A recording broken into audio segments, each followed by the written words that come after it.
leadership in the world in the last few centuries has been through a certain metamorphosis. There was a time when religious leadership was the most influential leadership on the planet. Then, as the military machines on the planet became very significant, the military leaders gained significance in the world. Later, in the last century, democratically elected leadership has been the most important leadership. But a time is coming where the business leaders or the economic leaders are going to be dominating the world. You did not expect a business person without political background to get elected to a major nation, to head a major nation on the planet. Largely, business leadership and every kind of leadership has been largely driven by ambition. What is ambition?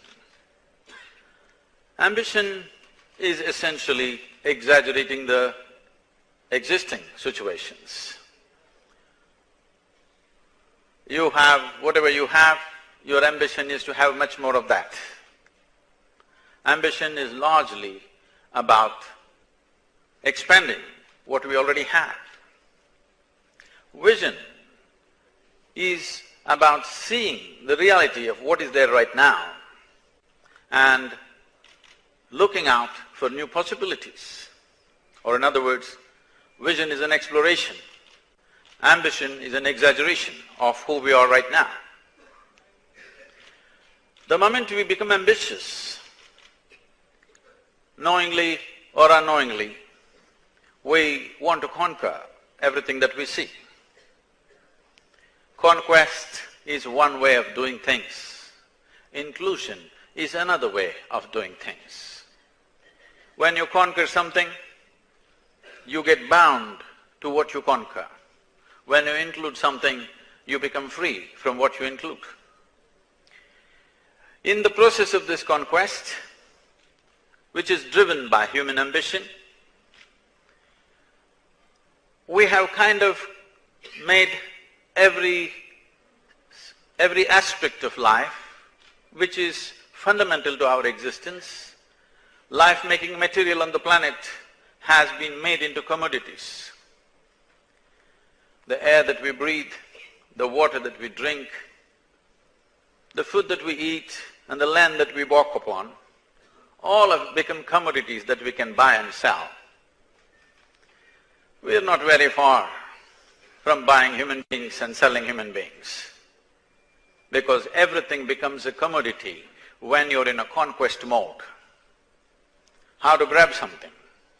This reminds me, a few years ago, I met a teacher who was my English teacher, and she attended a program of mine. After almost 30 years of break, I had never seen her, she came to a program.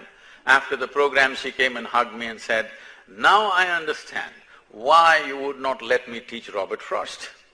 I said, "Ma'am, why would I not let you teach Robert Frost? I like Frost." She said, "Don't you remember?" And she reminded me. It happened that till then we were studying only English poetry. She wanted to introduce American poets to us. She gave an introduction to Robert Frost, and then she started off, "Woods are lovely, dark and deep." I said, "Stop." I said, "A man who calls a tree of wood, I'm not going to listen to that guy." She said, "No, Robert Frost is a very great poet." I said, "I don't care how great he is. A man who calls a tree a wood, I am not going to listen to him." In my experience, I spent so much time outdoors. Tree was a magnificent piece of life. But in somebody's mind, tree is wood. If a tiger walks in here, he will look at you and think breakfast. So, it is all right for a tiger, but for a human being who is at the pinnacle of evolution of life on this planet, this is not acceptable. that you make everything into a commodity in your understanding, in your experience and the way you conduct things on the daily basis. So ambition is an exploration of new realities. Vision is an exploration of new realities. Ambition is just recycling the same thing into bigger and bigger possibilities. Ambition is always about more. Vision is about all. Vision comes when you simply look at life the way it is. When your vision is clouded with a dream, you're ambitious. When your vision is 100% clear, you have absolute clarity of vision, that is when you can have a vision for creating something new. In this process where we as human beings have acquired enormous capabilities in the last 100 years, what 10,000 men could do, today one man can do on the planet simply because we are so hugely empowered with technology. And in the last 100 years, we've changed the face of the planet. All destruction and environmental degradation that you see is all in fulfillment of human ambition. In this pursuit, we are going in such a way, hugely empowered. This means our very competence is slowly turning against us. Our ability to do things are going to destroy us. If our enemies try to destroy us, that's understandable, but our own ability to do things, the higher capability of what we are having today than ever before on this planet is going to be the mode of destruction for us. This is like the classic monkey story, which all of you should know. A monkey is sitting on the wrong side of the branch and cutting the branch. When it succeeds, it shall fall. We are in that mode right now because we are in the process of fulfilling our ambitions. Individual ambitions are destroying the universe. Fortunately, 50% of the population is lazy. If all the 7.3 billion people became very ambitious, super industrious, using all the technologies of today, I think we will gobble up the planet in the next couple of decades. So, human intelligence is not saving the world. Human love or compassion is not saving the world. Human lethargy is saving the world.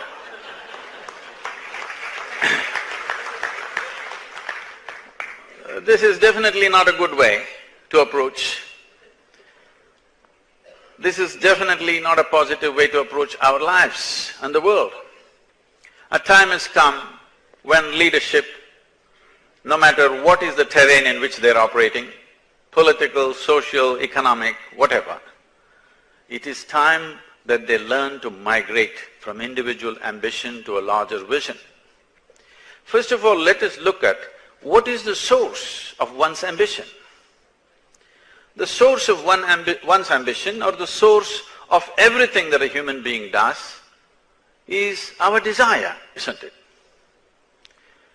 Desire is in its very nature like this.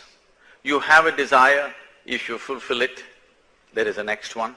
If you fulfill it, there is a next one. If you fulfill it, there is a next one. If you sit down and look at it, what is the ultimate fulfillment of my desire, you will see your desire is driving you towards an infinite expansion. If I make you the king or queen of this planet, would you be fulfilled, I'm asking you? Hello? Some of you looking at me hopefully. I will not commit such a blunder. But if you become the king or queen of this planet, you will look at the other stars, you will look at the galaxies.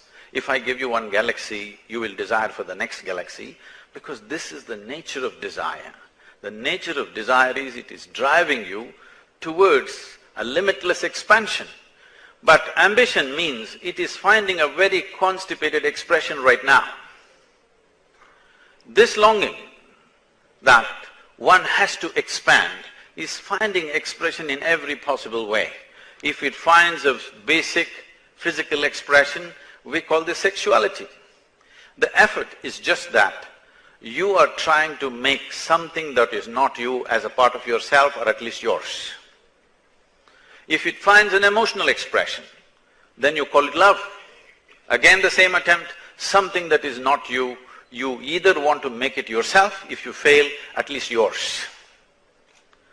If it finds a mental expression, it gets labeled as greed, conquest, ambition, or simply shopping.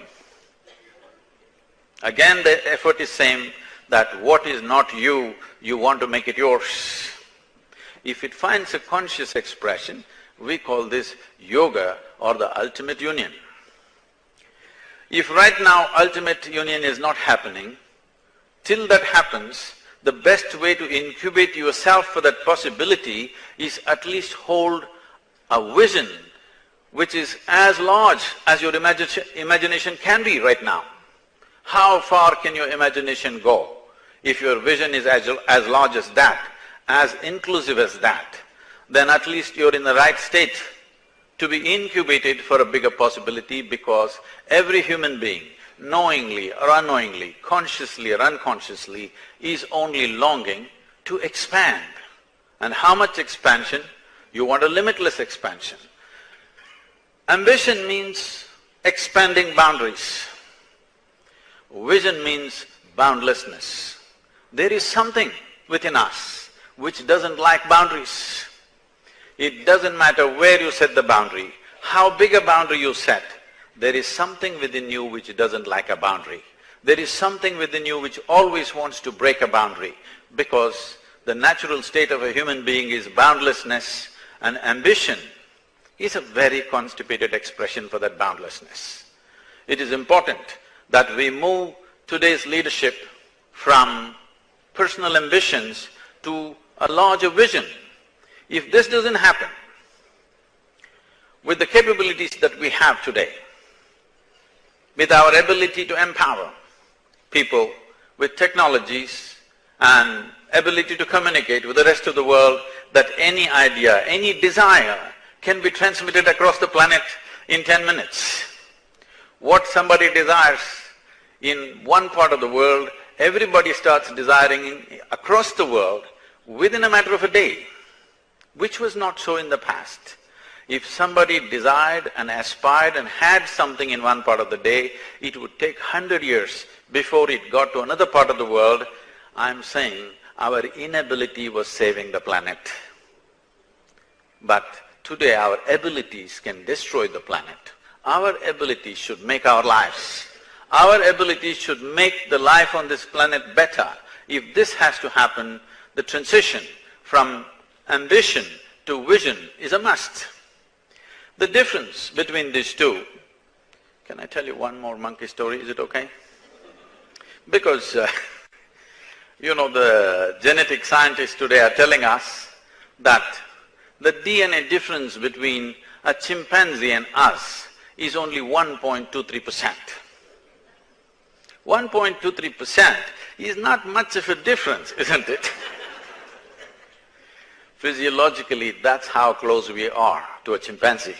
But in terms of our intelligence and awareness, if we in some way distance ourselves from a little bit of our genetic material, suddenly our ability to look at life, our vision is way bigger than a chimpanzee can ever imagine. But physiologically, that's how close we are.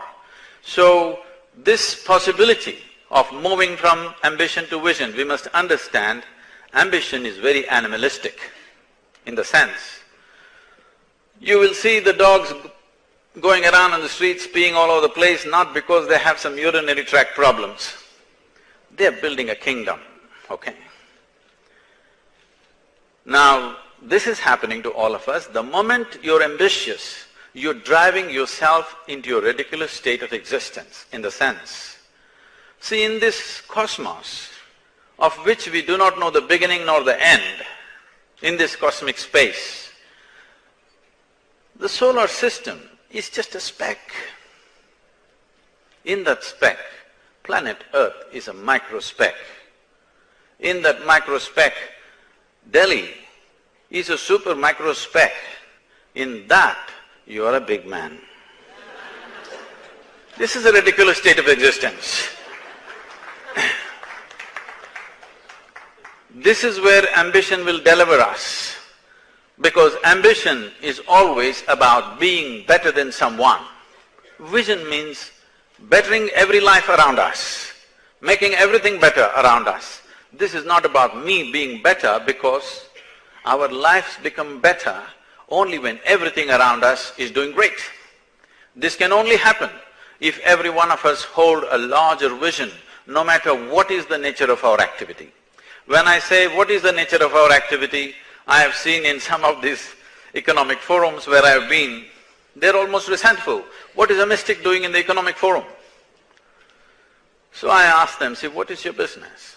Whatever your business is, you might have forgotten whether you're manufacturing a safety pin or a computer or a spacecraft. Fundamentally, the basis of your business is human well-being. And that's my business too. And that should be everybody's business. It doesn't matter what is the nature of our activity. We can hold a vision which includes everybody's well-being.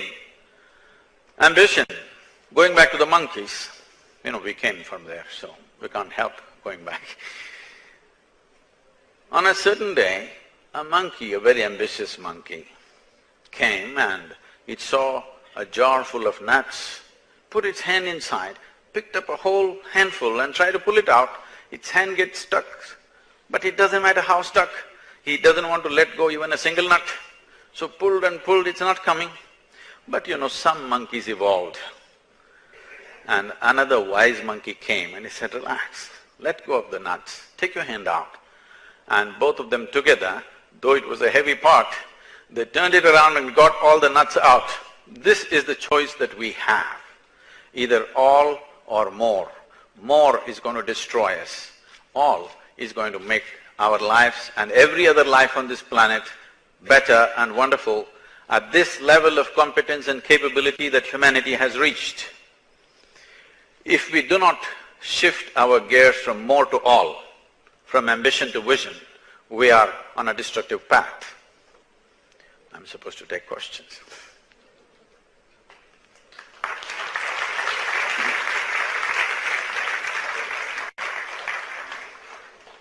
Please.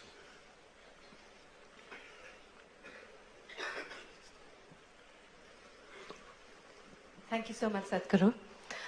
Since you finished on all, I must share that my organization is called ALL, A-L-L. It expands to All Ladies League, and we'd love to you to come and speak to the women on all. My question is, you started with talking about consciousness, that we lack consciousness. My question is regarding social media today. It's really connecting the world. It's ushering a new sort of communication and a connection in the world. But what kind of consciousness do you think might be missing in this very important realm, and how would you like to see it grow? Thank you. I know the word consciousness is being used in so many contexts today.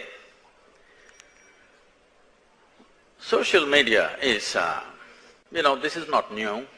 Always in every society, there has been an active gossip mill. It's just gossip has gone global. Earlier, gossip was always local, now it's gone global thanks to Facebook and whatever else. When we say consciousness, we must understand this.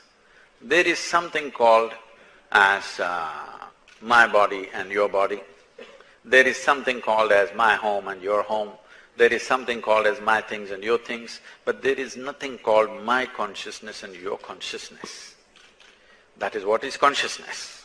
That right now you are who you are because of a certain accumulated memory. When I say a certain accumulated memory, you are the way you are because you have evolutionary memory in you, genetic memory in you, karmic memory in you, your sensory memory and what you can articulate and what is unconscious, various levels of memory. It is this memory which makes you this person that you are.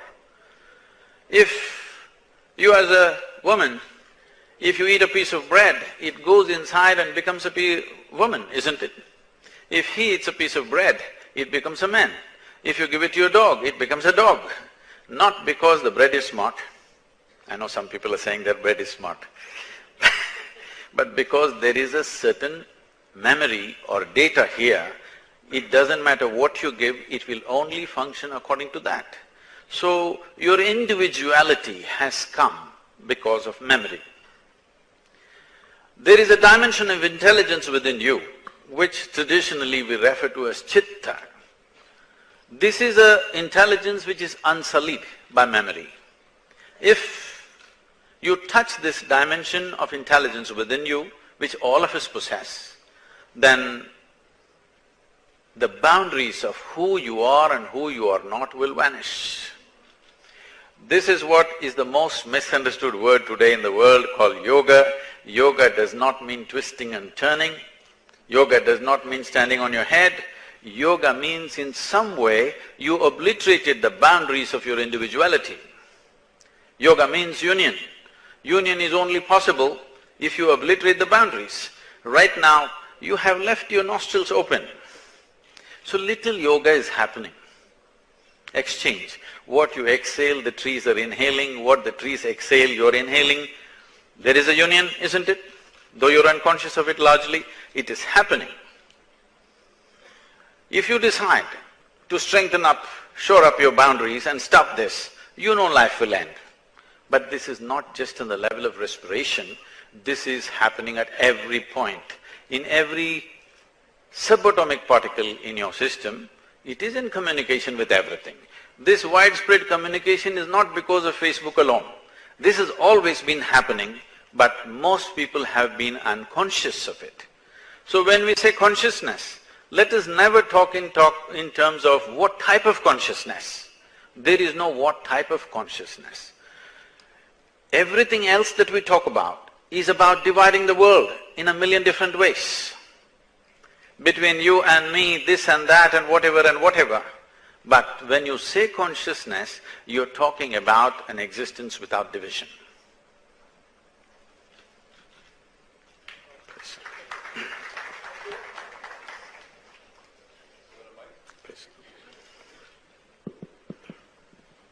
Sadhguru, my question is that, talking about ambition, there is a saying that Hani Labh, Jivan Maran, Yash Apyash Sab Vidhi Hath. So I just exercise my mind always that are all landmarks in our life, good or bad, predestined, or do we have some control? I'm talking about the landmarks. Oh, is it in your control or is it determined by something else? Is that what you're asking? You must understand this. This is very important because today we have become a little twisted out. But essentially, this is a culture where they always taught you your life is your karma. What this means is, your life is your making. In every possible way, your life is your making. If you take full charge, let's say you have mastery over your physical body, then you will see 15 to 20% of your life and destiny will be in your hands. If you take charge of your mental faculties, 40 to 50% of your mind, of your life and destiny will be in your hands. If you take charge of your emotions, 60 to 70% of your life and destiny will be in your hands. If you take charge of the very life process within you, if you take charge of these life energies completely, if you have mastery over this, your very fundamentals of your destiny, the very way you're born and the very way you will die, and how everything will be in your hands. The question is, how much of it have you taken into your hands? The problem is most human beings are trying to take charge of the situations around them. The situation is not entirely yours. Now all of us are here. This situation is not just entirely mine or yours. It belongs to everybody. Anybody here could do whatever in this given moment. The situation is never going to be 100% your way. But, or in other words, what world throws at you is not always yours. What you make out of it is 100% yours. So your destiny, your experience of life is not determined by what comes your way. It is determined by what you make out of it. Once you allow the external situations to determine the nature of your experience, then fear of suffering will come to you. Once fear of suffering enters your life, you will never walk full stride. You will only take half steps. Or in other words, what you can do, you will not do in your life. In our lives, if we do not do what we cannot do, it's not a problem. But if we do not do what we can do, we are a disastrous life. So let us not take these positions within us. What decides? You decide. What happens around us may be not 100% yours. How you experience it, what you make out of it is 100% yours any day. Please. Namaskar, Sadhguru. It may not be directly connected to spirituality, but one topic that's occupying the mind space of a lot of us these days is demonetization. It's also stressing a lot of people out. So what is your… Depends how much money you have. Yeah, so that's why I said people, and what's your advice to those who are suffering from this stress? I think the finance minister articulated wonderfully almost on every aspect of this demonetization or remonetization that is happening now. Demonetization is over, it's a one-time thing. Remonetization is happening. I think he has covered a range of everything. But one thing I would like to point out, which as a part of the government he can never admit, is the counterfeit percentages in India are quite significant, or have been till now. It's far more significant than the 0.25% or whatever the RBI admits. The same mints which we have used in the past to print our currency have been at it. So if you see that note, there is no way you can make out it's counterfeit because it's come from a proper mint. Only when you find two 500 rupee notes which are of the same number, you will have a collector's piece. Then you know you got one of them is counterfeit, still you can't make out which one, because they have been printed in mints. And one of the biggest hits is for that. And will all black money go away? No, people will find ways once again to have cash and do things, but not to the same extent. But one thing that will definitely happen is at least 30 to 40% of the transactions will come above ground. Right now over 60% is being underground. Now at least 30-40% will come above ground. This means our economy will look like suddenly it's $4.5 trillion, which is a big strength in the international arena. These are the two important things which will definitely happen for this country, and it is a positive move. We have been a developing country for too long. We've been developing. I've been wondering when will we become developed. I think these are the painful steps towards becoming developed. And painful it is. Not everybody is a criminal. It is just by habit that we've been operating like this. There was a time when we were the largest economy on the planet, even kings were taxing merchants and others. It was perfectly fine. But we had this 250-300 years of British rule. At this time, the local administrators were named as collectors. Unfortunately, even today, the same terminology is going on in many states. Still, we call district administrator as a collector. At that time, he was just somehow to collect tax, nothing else, only for collection. So at this time, we developed a psychology that if somebody dodged tax, he's a hero.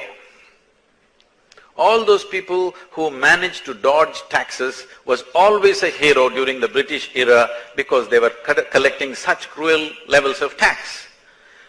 This we should have dropped in 1947, but this hangover continues till 2016.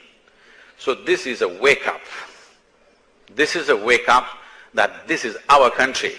This is not an occupied nation where avoiding tax, breaking rules, or closing down the nation is a good thing to do. It is no more a good thing to do.